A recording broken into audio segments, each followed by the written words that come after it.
Hello students, कैसे हैं आप सब लोग। आई होप आप लोग अच्छे होंगे, अच्छे से पढ़ाई कर रहे होंगे। अभी कुछ दिन पहले मैंने एक वीडियो बनाया था जिसमें मैंने जेई सिलेबस बताया था। अगर आपने ये वीडियो नहीं देखा है तो जरूर देख लेना, आपको उसी के हिसाब से पढ़ाई करनी है। हालांकि उस सिलेबस के बारे में इस वीडियो में भी डिस्कस कर लूंगा, इस वीडियो की लिंक आपको डिस्क्रिप्शन में मिल जाएगी। लेकिन अब बात ये आ रही कि आपको पता है कि अगर हम पिछले साल की बात करें तो एनसीईआरटी और इस साल के एनसीईआरटी जो न्यू एनसीईआरटी है उसमें कुछ कुछ टॉपिक्स डिलीट हो चुके हैं या कोई कोई चैप्टर भी गायब हो गया है। हालांकि मैथ्स में भी अगर हम क्लास 11th की बात करें तो 2 चैप्टर गायब हैं, ठीक है। जैसे मैथमेटिकल रीजनिंग है आपका, ठीक है, और आपका मैथमेटिकल इंडक्शन वाला जो पार्ट है वो 2 पार्ट पूरी तरह से डिलीट हैं। यानी अगर पुरानी एनसीईआरटी देखोगे क्लास 11th की तो उसमें पहले जो एनसीईआरटी थी उसमें जो चैप्टर नंबर 4 था, चैप्टर 4 पूरी तरह से डिलीटेड है। अब देखो नई एनसीईआरटी देखोगे उसमें तो दिखेगा ही नहीं, अगर आप पुरानी देखोगे तो दिखेगा। और ऐसी एक चैप्टर नंबर 14 था वो भी पूरी तरह से हटा दिया गया। ऐसी आपके केमिस्ट्री में हुआ है, ऐसी आपके फिजिक्स में भी हुआ है, कुछ टॉपिक्स डिलीटेड है या चैप्टर ही डिलीटेड है। तो अब डाउट ये आता है कि हम लोग मतलब एनसीईआरटी से अगर पढ़ रहे हैं तो क्या हमें डिलीटेड वाला पार्ट भी करना है। तो अभी की बात करें तो अभी तो देखो एनटीए ने कोई अभी नया सिलेबस तो रिलीज किया नहीं है, और अभी जैसा कि रिसोर्सेज के हिसाब से बात करें तो अभी रिलीज करेगा भी नहीं जब तक कोई प्रेशर नहीं बनेगा, ठीक है, कि बच्चों को कंफ्यूजन है कुछ, मतलब अभी तो नहीं है। तो मतलब आप किस तरीके से पढ़ाई करोगे तो थोड़ा जान लेते हैं कि मैथ्स में फिलहाल ऐसे कौन से टॉपिक्स थे जो डिलीटेड हुए थे। तो वो तो मैंने उस वीडियो में डिस्कस कर लिया, मैं उस पर बात नहीं करूंगा।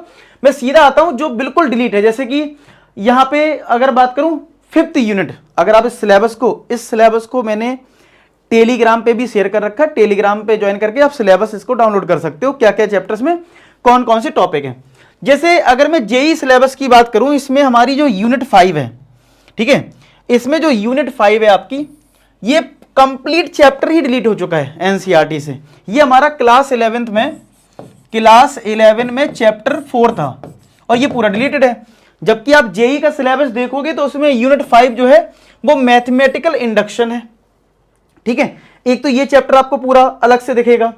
फिर ये चलिए बाइनोमियल तो है, सीक्वेंस भी है, लिमिट्स, ठीक है, integral, differential, coordinate, conic section, 3 dimensional, vector algebra, stats and probability और ट्रिग्नोमेट्री, मैथमेटिकल रीजनिंग। ये वाला जो चैप्टर था वो चैप्टर था 14 11th क्लास में। ये भी पूरी तरह से डिलीट हो चुका, लेकिन सिलेबस में है जेई के। और ऐसे तो बहुत सारे टॉपिक्स हैं जो सीबीएसई ने एनसीईआरटी से हटा दिए। ये तो मैं पूरे चैप्टर की बात करूंगी, ये पूरे चैप्टर ही नाम ही नहीं है इनके चैप्टर के, एनसीईआरटी में नाम ही नहीं है।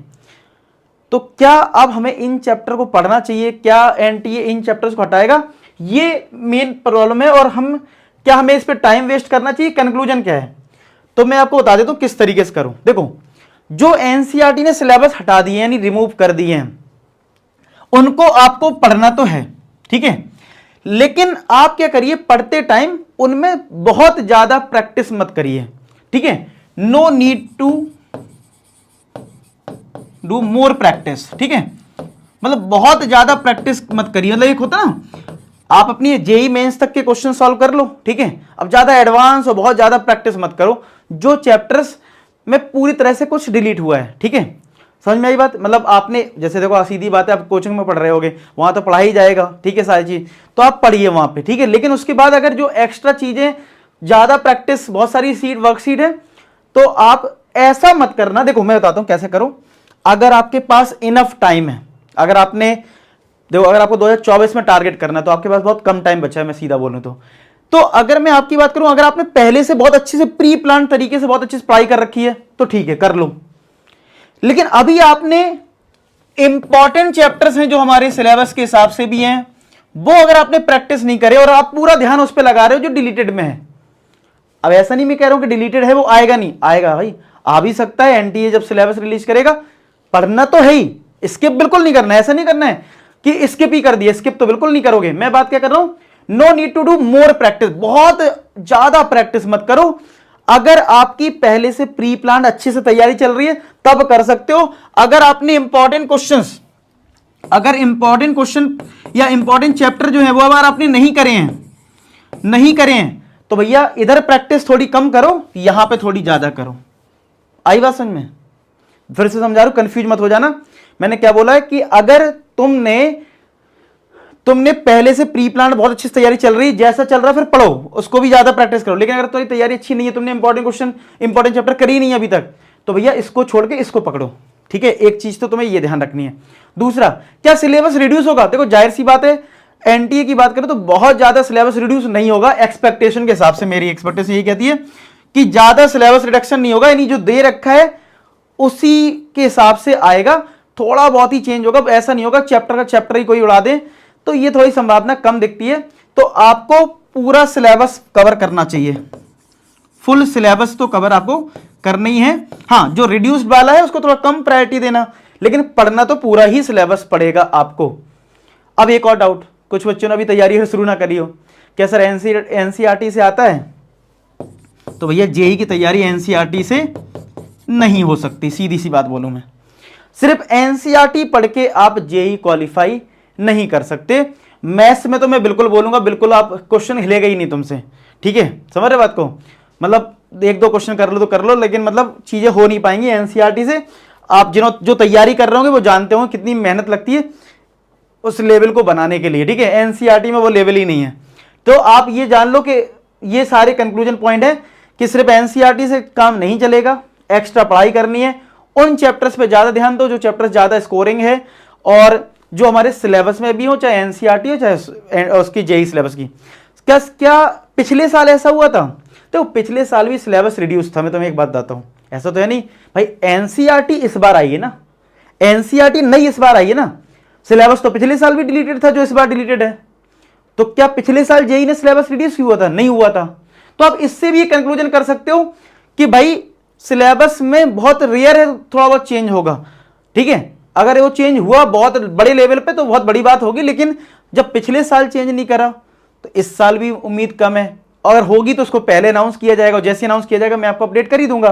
तो अभी आपको क्या करना चाहिए, पूरे सिलेबस पे ध्यान देना चाहिए। अगर जो डिलीटेड वाले चैप्टर्स हैं उन पे थोड़ा कम ध्यान देके जो इंपॉर्टेंट चैप्टर्स उन पे ज्यादा ध्यान दीजिए, ठीक है। और अगर आपकी सही से तैयारी चल रही तो उन पे भी ध्यान दीजिए, सीधी बात है, तैयारी खराब थोड़ी ना करनी है, ठीक है। और एनसीईआरटी से हटके थोड़ी सी ज्यादा प्रैक्टिस करिए, एनसीईआरटी से काम आपका नहीं चलेगा। तो ये फाइनली कंक्लूजन है रिड्यूस सिलेबस के अकॉर्डिंग अभी। और रही बात अभी सिलेबस, अभी क्या मान के चलो, तो अभी तुम्हारा जेई का सिलेबस जो ये पीडीएफ आपको दिख रही है, ये मैंने टेलीग्राम पे ऑलरेडी शेयर कर रखी है। आप अपने एक एक टॉपिक को देखो, कौन कौन से टॉपिक्स जो हैं वो जेई के सिलेबस में, उनको स्ट्रॉन्ग करिए, ठीक है। बहुत अच्छे से स्ट्रॉन्ग करोगे तभी जेई में कुछ कर पाओगे। तो ये सारे टॉपिक्स को स्ट्रॉन्ग करिए, उन पे प्रैक्टिस करिए, ठीक है। और जेई के पीवाईक्यूज की कोई बुक लेके करना शुरू कर दो, ठीक है। आए समझ में? बाकी मैं तो आपको प्रोवाइड करवा ही रहा हूं क्वेश्चंस, लेकिन फिर भी आप अपने रेफरेंस के लिए एक बुक लो और उसको लगाना शुरू करो, मतलब पढ़ना शुरू करो। ऐसे मांगते मतलब इधर उधर, ठीक है, मिल रहा अच्छी बात है, लेकिन खुद से भी थोड़े स्टेप लेना शुरू करो, ठीक है। चलिए, आई होप आपको सारी चीजें मैं समझा दी हैं रिड्यूस सिलेबस के बारे में, कि भाई जो चीजें चल रही हैं मार्केट में तो वो चीज आप उनसे अफवाहों से दूर रहें। और अभी के सिलेबस के अकॉर्डिंग ये वाला सिलेबस है जो मैं आपको दिखा रहा हूँ, ये टेलीग्राम पे शेयर कर दूंगा, ठीक है। शेयर ऑलरेडी है कर रखा है, आप बस ज्वाइन कर लेना, ठीक है। चलो बाकी मिलते हैं नेक्स्ट वीडियो, तब तक अपना, और हाँ कोई अगर डाउट है पर्टिकुलर तो आप कमेंट सेक्शन में लिख देना, उस पर मैं वीडियो बना दूंगा, ठीक है। चलो मिलते हैं नेक्स्ट वीडियो, तब तक अपना ख्याल रखें, पढ़ाई करते रहे। लास्ट में एक ही बात बोलूंगा कि आप सभी सफल हो। धन्यवाद।